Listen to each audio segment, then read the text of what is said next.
Well, glory. Welcome back to the Glory Room. I want to thank you for taking a few minutes to let me share a few words with you today. And today, my message is about hands. I want you to look at your hands, and I want you to thank God for your hands, because when your hands are dedicated to Jesus, they become tools of blessing. And that's what I want to talk with you about today. If you grab a concordance, and you'll find the word hands or hand is in the Bible at least 1,500 times. When Cain killed Abel, the ground opened up to receive Abel's blood from his hand. Moses took the staff of God in his hand. When Moses' hands grew tired, Aaron and Hur held his hands up. Though the Bible teaches us that God is a spirit, the Bible also speaks figuratively of God's hand. The right hand of God is majestic in power, the scriptures tell us. The Lord stretched out his hand many times against the enemies of Israel. Isaiah heard the Lord saying that he would strengthen and help him with his righteous right hand. Jesus spoke of the hands of his Father. Dying on the cross, Jesus cried out in a loud voice, "Father, into thy hands I commit my spirit." The early church grew because the Lord's hand was with them. Popular hymns and songs help us to praise God for the blessing of God's hands. One hymn especially comes to mind that is so important to me: "Great is thy faithfulness." My soul rejoices every time I sing those words.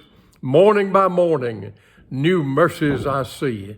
All I have needed, thy hand hath provided. Great is thy faithfulness, Lord, unto me. Another hymn that touches my heart is "Precious Lord, take my hand." During many hard times, I found comfort by singing, "Take my hand, precious Lord, lead me home." And who's not blessed by the singing of "He's got the whole world in his hands," or that other little song, "Put your hand in the hand of the man from Galilee." Well, these songs help us to remember and to thank God for his hand as well as our own. Since biblical times, placing your hand upon the head of another person has been a sign of blessing. The Hebrew word for to consecrate really means to fill the hand, intimating that without consecration, we have little or nothing to offer to God. When bishops ordain elders in the church, they place their hands on their heads while they're praying prayers of consecration. When our young sons fell asleep in their beds at night, I would often kneel beside them and pray aloud a prayer blessing upon them, with my hands resting gently on their heads. Love is often expressed by the simple gesture of holding hands. It was a special moment when I finally dared to hold Dean's hand when we began dating as teenagers. Years later, when our 4-year-old son Steve was facing surgery, he said, "Daddy, I can do it if you'll hold my hand." And I held his hand as he went back for surgery. Sometimes when a loved one is dying and words stick in our throat, we offer our love by holding hands. The gospel tells us that when Jesus was healing the sick, he often laid his hand on them and healed them. Mothers brought their babies to Jesus, asking him to place his hands on them. On one occasion in a synagogue, Jesus encountered a man with a withered hand. When Jesus told the man to stretch out his hand, the man stretched it out, and it was healed. Hands can be useful or useless. The devil is defeated when we take our hands and let them become useful to God. When our hands are idle, they become the devil's workshop. But he's defeated when we use them for loving purposes instead of violent purposes. The man whose withered hand Jesus healed could thereafter use his hand to bless other people. Dedicated to Jesus, your hands and my hands become tools of blessing.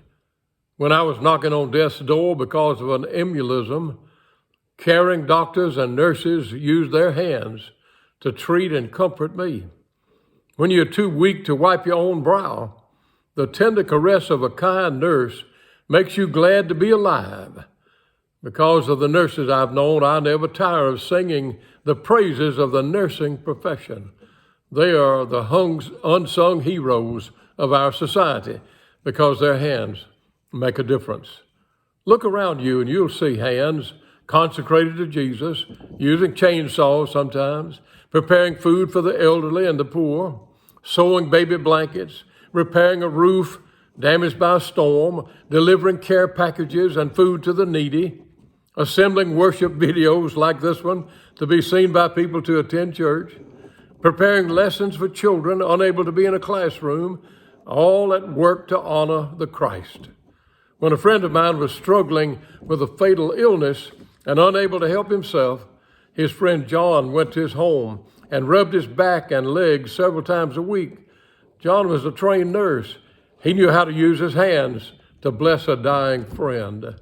Helen Keller was liberated from blindness by a dedicated caregiver. Describing this dramatic rescue later, Keller wrote these words, "I was groping in darkness like a ship lost at sea.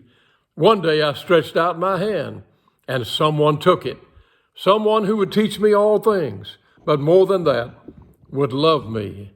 Helen Keller's life was changed because Anne Sullivan took her hand and loved her. An American tourist visiting Albert Schweitzer at his hospital in Africa was stunned to see the famous doctor using a wheelbarrow on the grounds. He expressed his amazement by asking Schweitzer, "Sir, how is it that you are using a wheelbarrow?" The good doctor did not stop. He calmly answered, "With two hands."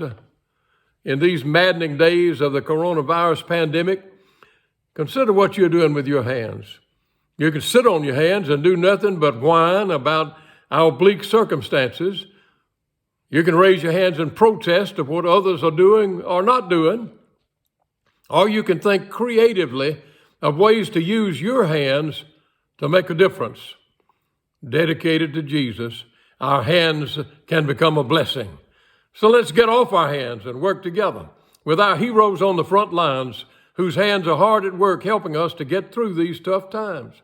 We will get through it if we stretch out our hands.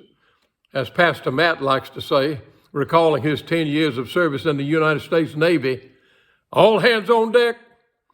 Your hands can make a difference. Dedicate them to Jesus and get busy using them to serve Jesus by serving others. Well, that's it from the Glory Room today. Be blessed, stay safe, and remember, worship online tomorrow with your church family. Matt will have an exciting sermon. Glory.